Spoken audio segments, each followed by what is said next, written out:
Voltando novamente a gravar a respeito da palavra de Deus aqui no canal, falando sobre a palavra de Deus. Hoje eu vou começar um estudo, que é o estudo do livro da carta de Paulo aos Romanos. Então eu vou começar esse estudo falando dessa carta que Paulo escreveu aos Romanos. Paulo, ele escreveu 13 cartas. No Novo Testamento estão 13 cartas escritas por Paulo.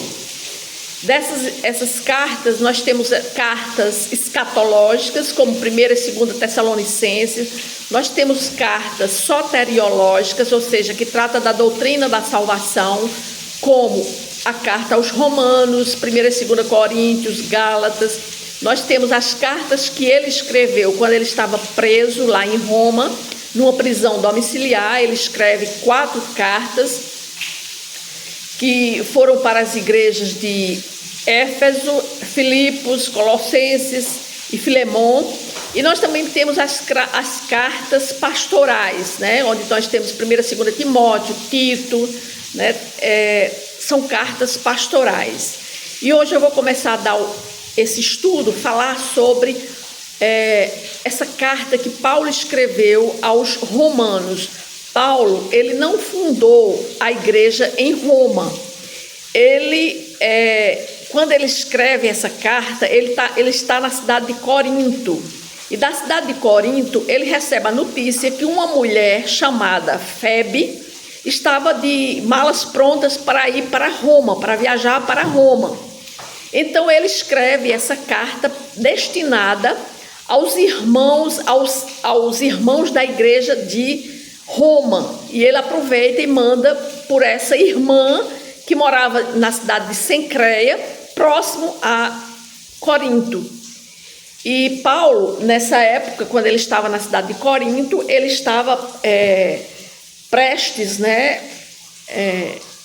durante a sua 3ª viagem missionária, onde ele está na cidade de Corinto, ele estava de partida para Jerusalém para levar umas ofertas, levantadas entre as igrejas da Macedônia e da Acaia. E antes de ele partir e fazer essa viagem para Jerusalém, ele manda essa carta aos irmãos da igreja em Roma, sendo que ele não conhecia nem os irmãos da igreja em Roma, nunca tinha ido em Roma, e o desejo de Paulo era ir visitar os irmãos da igreja de Roma. E ele faz essa carta, uma carta soteriológica, ou seja, uma carta que trata do plano de salvação. Nessa carta de Paulo aos Romanos, ele vai explicar, ele vai detalhar todo o plano de salvação para que aqueles irmãos lá em Roma, eles entendessem o motivo, o objetivo que Jesus tinha vindo aqui nessa terra para morrer por eles e por todos, Então, Paulo, ele tinha um objetivo. A carta de Paulo, na verdade, a carta de Paulo aos Romanos era uma carta endereçada universalmente, não só para os irmãos em Roma, mas de uma maneira geral, para que o povo, as pessoas entendessem o plano de salvação na vida de cada pessoa. E essa carta é tão importante. Uma das cartas maiores que Paulo escreveu foi a carta de Paulo aos Romanos. E essa carta é tão importante que muitas pessoas se converteram ao lerem essa carta de Paulo aos Romanos. Por exemplo, Martinho Lutero, Agostinho, todos e outros, muitos, se converteram ao lerem a carta de Paulo aos Romanos, porque ali ele explica como ocorre a salvação na vida de um homem. Então, vamos começar essa carta que Paulo escreveu no capítulo 1. No capítulo 1 ele começa num prefácio, numa saudação, mas antes vou fazer uma oração. Senhor Deus, me coloco à disposição, Senhor, aqui para novamente estudar uma parte da Tua Palavra, uma parte da Bíblia, que é essa carta que Paulo escreveu aos Romanos. É uma carta tão importante que eu me coloco aqui à disposição para falar dela, Pai. Para quem quer que queira ver e ouvir esse vídeo, Pai. Então eu te peço que o Senhor me ensine, que o Senhor me dê orientação, que o Senhor me possa me encher com o dom da palavra, para que eu possa falar dessa palavra e as pessoas que vão ver e ouvir, elas possam entender. É o que eu te peço no nome de Jesus. Amém. Então começa dizendo assim: Paulo, servo de Jesus Cristo, chamado para ser apóstolo. Então aqui nós vamos ver que Paulo, ele começa se apresentando, dizendo para que ele foi chamado. Ele diz que foi chamado para ser apóstolo, separado para o evangelho de Deus, o qual foi por Deus, outrora, prometido por intermédio dos seus profetas nas Sagradas Escrituras com respeito ao seu filho, o qual, segundo a carne, veio da descendência de Davi e foi designado Filho de Deus com poder, segundo o Espírito de Santidade, pela ressurreição dos mortos, a saber, Jesus Cristo, nosso Senhor, por intermédio de quem viemos a receber graça e apostolado por amor de seu nome, para a obediência por fé entre todos os gentios, de cujo número sois também vós chamados, para serdes de Jesus Cristo. A todos os amados de Deus que estáis em Roma, chamados para serdes santos, graça a vós outros e paz da parte de Deus, nosso Pai, e do Senhor Jesus Cristo. Ou seja, Paulo começa falando para o que ele veio, né? E ele começa a falar a respeito que ele tinha sido separado para falar dessa palavra, a palavra de Deus, né? E ele diz: a todos os que estáis em Roma, chamados para serdes santos. Todas as cartas de Paulo, ele sempre lembra que ele está escrevendo para pessoas que foram separadas do pecado, e ele chama todos eles de santos. Então, santos somos nós, eu, você, se você já tomou a decisão de aceitar Jesus Cristo como seu Senhor e seu Salvador, então você foi separado para viver uma vida em santidade de vida aqui nessa terra. Então, ele, da mesma forma que ele estava chamando os irmãos lá na cidade de Roma de santos, também nós hoje somos também aqueles que são chamados para viver em obediência à palavra de Deus. Nós somos chamados de santos. Por isso que ele chama santos aquele povo que ele está endereçando, que ele está escrevendo aquela carta, né? Então essa carta, a carta de Paulo aos Romanos, ela foi escrita no final, provavelmente, da sua terceira viagem missionária, como eu já falei, quando ele estava na cidade de Corinto, né? Por quê? Porque Paulo talvez ele estivesse preocupado com aqueles irmãos que não tinha sido a igreja de Roma não foi fundada por Paulo. Então ele estava preocupado, ele queria fazer um detalhamento daqueles irmãos que estavam ali para falar a respeito, né, de por que eles estavam ali como igreja, né? Porque Roma naquela época era o centro do mundo, né? A capital do Império Romano. Ela reunia diversas nações, culturas e religiões, né? E a cidade, ela refletia toda a glória e decadência do império, do poder político, do poder militar, das riquezas e, ao mesmo tempo, uma profunda idolatria e corrupção moral. Então, Paulo ele estava preocupado que aqueles irmãos que tinham sido ali resgatados, que tinham se convertido ao evangelho, se convertido a ser discípulo de Jesus, a seguir a Jesus. Então Paulo estava preocupado com eles para que eles pudessem serem fortalecidos na fé e fortalecidos no entendimento da salvação. Então Paulo, teologicamente, essa carta de Paulo aos Romanos, considerada uma carta sistemática, né?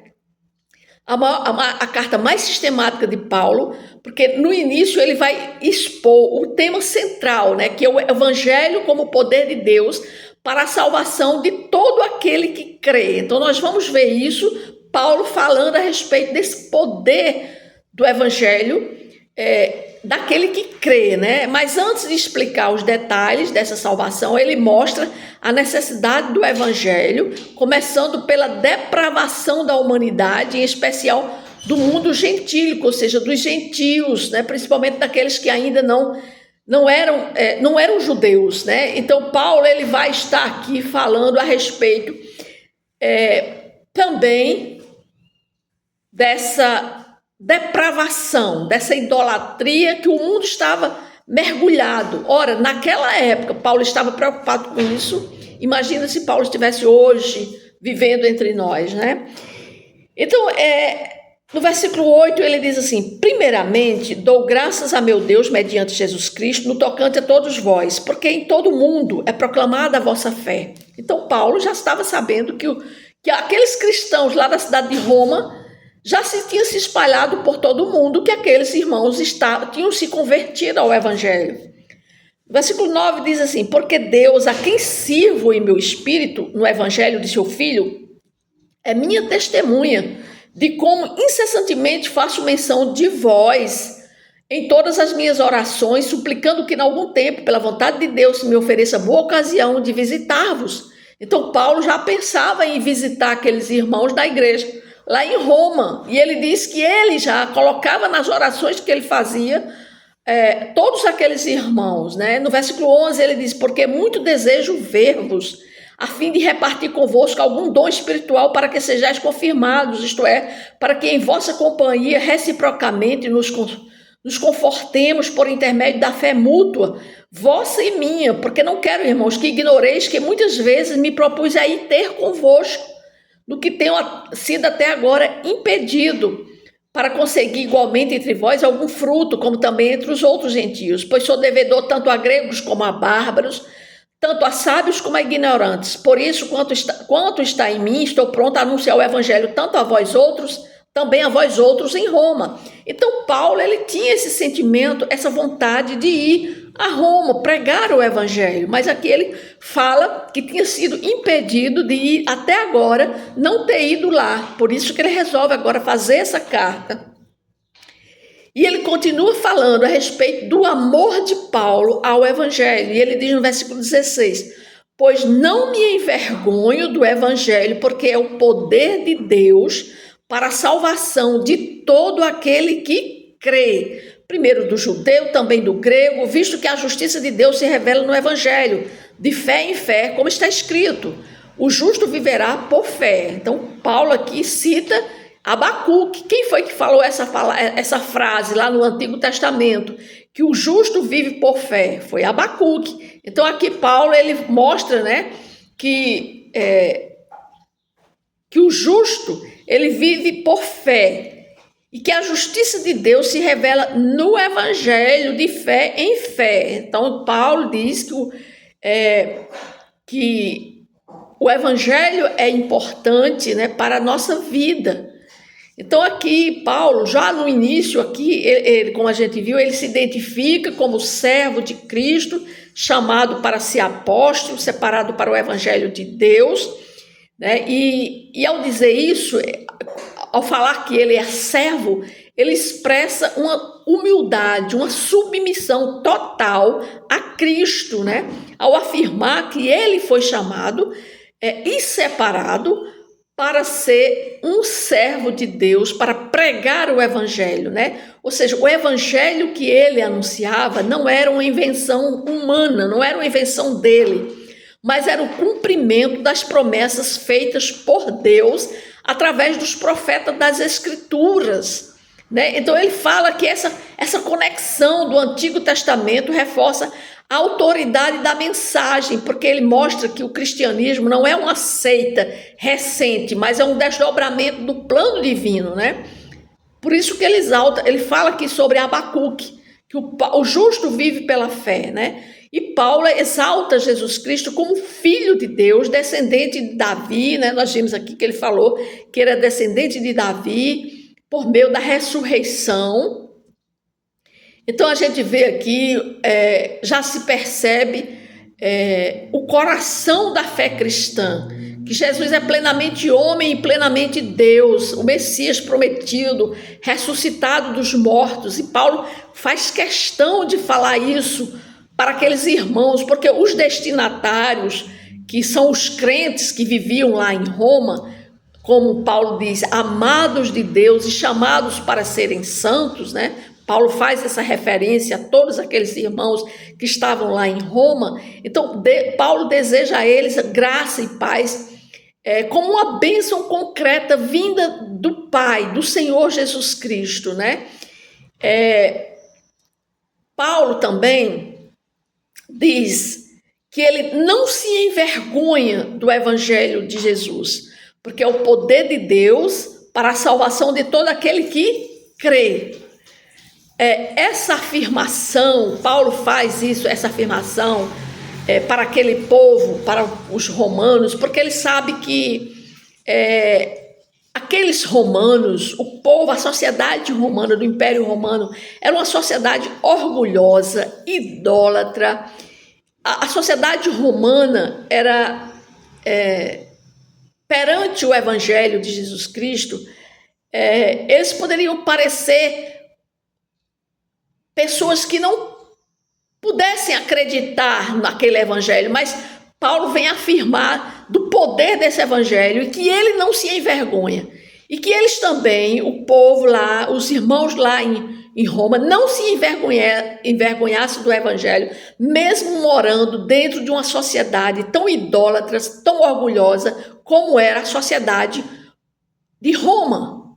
É isso que Paulo está falando, né? Aí ele começa no versículo 18, ele agora vai falar sobre a idolatria e a depravação dos homens. Ele diz: a ira de Deus se revela do céu contra toda impiedade e perversão dos homens, que detêm a verdade pela injustiça. Portanto, o que Deus se pode conhecer é manifesto entre eles, porque Deus lhes manifestou. Porque os atributos invisíveis de Deus, assim o seu eterno poder, como também a sua própria divindade, claramente se reconhecem desde o princípio do mundo, sendo percebidos por meio das coisas que foram criadas. Tais homens são, por isso, indesculpáveis, portanto, tendo conhecimento de Deus, não o glorificaram como Deus, nem lhe deram graças, antes se tornaram nulos em seus próprios raciocínios, obscurecendo-se-lhes o coração insensato, inculcando-se por sábios, tornaram-se loucos e mudaram a glória de Deus incorruptível em semelhança de imagem de homens corruptível, bem como de aves, quadrúpedes e répteis.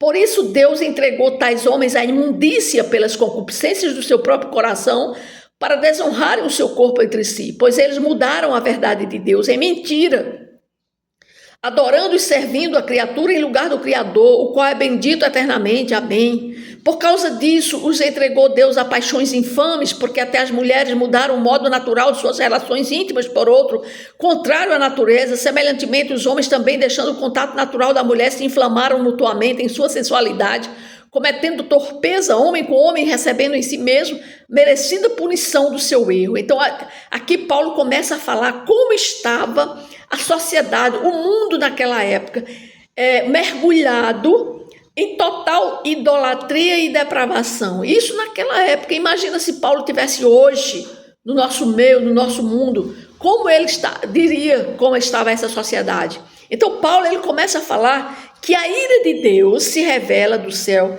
contra toda impiedade e perversão. Ou seja, a partir aqui do versículo 18, Paulo apresenta um diagnóstico sombrio da condição humana, da sociedade naquela época, como ela estava mergulhada no pecado. Ele revela que a ira de Deus se manifesta contra toda impiedade e injustiça dos homens, que suprime a verdade pela injustiça. E que Deus se revelou claramente à humanidade por meio da criação. Ou seja, os homens, eles são indesculpáveis de dizer que não acredita, por exemplo, dizer que não acredita em Deus. Se a pessoa olha para a criação de Deus, para toda a sua criação, e dizer que não existe Deus, é uma coisa anormal. Uma pessoa dizer que não existe Deus, olhando para a sua criação, né? Porque seus atributos invisíveis, seu eterno poder e sua divindade, elas são percebidas claramente nas coisas criadas. Por isso ninguém tem desculpa. A rejeição de Deus não é por ignorância, mas por uma escolha consciente. Ou seja, uma pessoa que diz que não acredita em Deus, ela está rejeitando Deus de forma consciente, porque ela está diante de tudo aquilo que se percebe, das coisas criadas. Ela está diante das coisas criadas, ela está rejeitando de Deus, não é por uma ignorância, porque ela está vendo a criação de Deus, mas é por uma escolha consciente, né? E aqui Paulo, ele trata dessa decadência moral, dessa decadência espiritual, porque as pessoas já não estavam temendo mais a Deus. Então Paulo, ele diz que primeiro o homem conhece a Deus, mas se recusa a glorificá-lo e a ser grato, né? Aqui nós vimos aqui no versículo 21, ele diz que tendo conhecimento de Deus, não o glorificaram como Deus, nem lhe deram graças. Antes, o que foi que fizeram? Se tornaram nulos em seus próprios raciocínios. Em seguida ele fala, né, que seus pensamentos eles se tornaram inúteis e seu coração se obscureceu, ou seja, ele se tornou uma pessoa que por uma consciência ele nega Jesus, ele sabendo, ele vendo a criação, mas ele quer negar a Deus. E no versículo 22 ele diz: inculcando-se por sábios, tornaram-se loucos. Ou seja, considerando-se sábios, eles tornam-se loucos e trocam a glória de Deus imortal por imagens incorruptível em semelhança de imagem de um homem corruptível. Ou seja, a idolatria, segundo Paulo aqui, e conforme a tradição judaica, né, não é apenas um erro religioso, mas uma perversão consciente e um passo inicial para a degradação moral. Ou seja, Deus, ele não...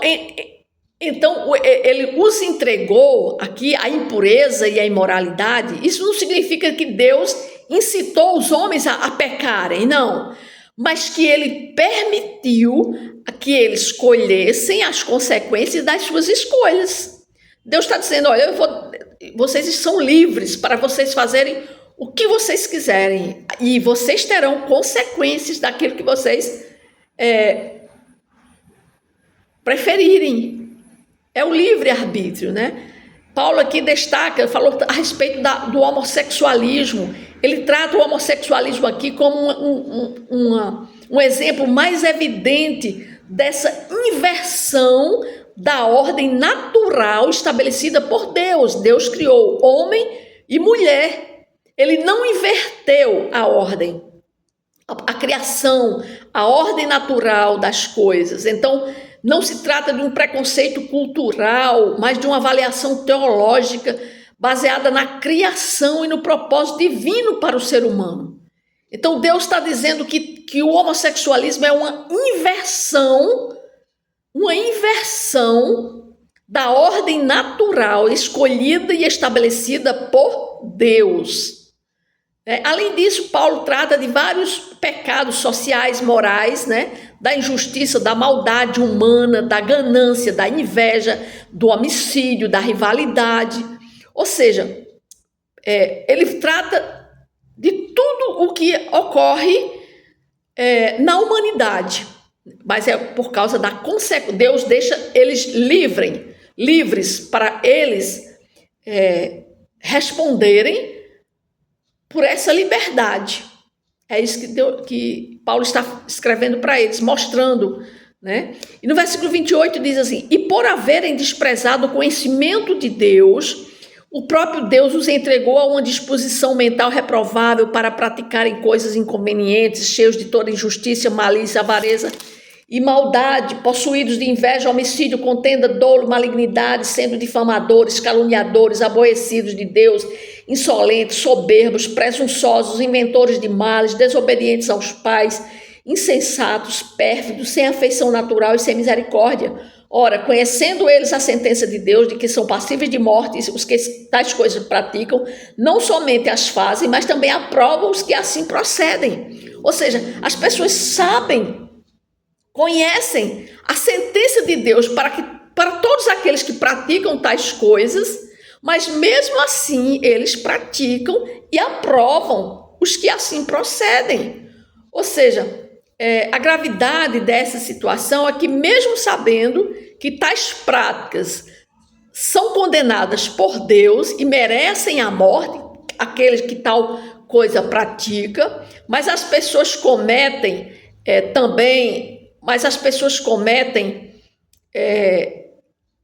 e também as aprovam, né? Ou seja, elas cometem e também aprovam os que fazem tais coisas, né? Então, o que Deus está falando aqui através dessa carta que Paulo, nesse primeiro capítulo, né? Paulo, ele está aqui apontando, né? Nesse capítulo primeiro, Paulo, ele está apontando para o cumprimento das várias profecias ou seja, do Antigo Testamento. É tanto que ele fala aqui sobre Abacuque, né? O que esse capítulo nos ensina, né, e nos confronta de uma maneira profunda, é que esse primeiro capítulo da carta de Paulo aos Romanos, ele revela o quão grave é a rejeição de Deus e as consequências práticas dessa escolha, né? Vamos ver algumas delas. Primeiro, que quando nós lemos aqui essa carta de Paulo aos Romanos, nesse capítulo 1, onde Paulo vai falar sobre todas as consequências e como a humanidade está mergulhada no caos, em tantas coisas que o homem faz conscientemente, a gente vê que o evangelho é urgente. Paulo, quando ele escreve aos Romanos, é porque ele também ele fala dessa carta, mas que essa carta tem um teor universal. Ele não estava escrevendo apenas para os romanos, mas para toda a humanidade, né? Porque nós vivemos em um mundo que glorifica o pecado e rejeita Deus, assim como era já naquela época e mais ainda hoje. Nós precisamos anunciar com coragem, como Paulo fez, que o evangelho é o poder de Deus para salvar. Então, se você tem conhecimento da palavra de Deus, você tem que ser um pregador dessa palavra para outras pessoas que estão perdidas nesse mundo. Tantas e tantas pessoas que estão dentro, praticando coisas inconvenientes e cheias de toda injustiça, como nós vimos aqui nesse capítulo 1. Então, nós temos que levar esse evangelho com graça, com sabedoria, né, para que Deus possa também nos ajudar em levar essa mensagem para outras pessoas que não querem saber de Deus e rejeitam a Deus, né? E nós vimos aqui que Paulo, ele dá ênfase contando que a criação aponta para o Criador. Então, olhar para a natureza e não enxergar Deus é um ato de negação consciente. Deus fala conosco por meio do que Ele criou, pelo sol, pela lua, pelas estrelas. Tudo que Ele criou, Ele fala conosco, né? E isso, uma pessoa que diz que não crê em Deus, ele nega, é um ato de negação consciente, porque ele está vendo a criação de Deus e mesmo assim está negando a Deus, né? Nós vimos também que muito disso é devido à idolatria. O homem idolatra outras coisas que não a Deus, né? O primeiro passo para a degradação moral e espiritual é quando as pessoas negam a adorar a Deus, mas adoram outras coisas, adoram ídolos, adoram o mundo, adoram as coisas do mundo. Então, isso é idolatria. Essa idolatria hoje nós vemos que faz parte da cultura humana, né? Outra coisa também é que a imoralidade sexual é consequência do distanciamento de Deus.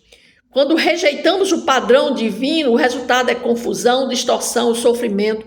E nós vimos hoje que o mundo está mergulhado numa imoralidade sexual, devido ao distanciamento das pessoas a Deus. Então tudo é normal, né? Ou seja, as pessoas não acham, a palavra pecado para elas não existe.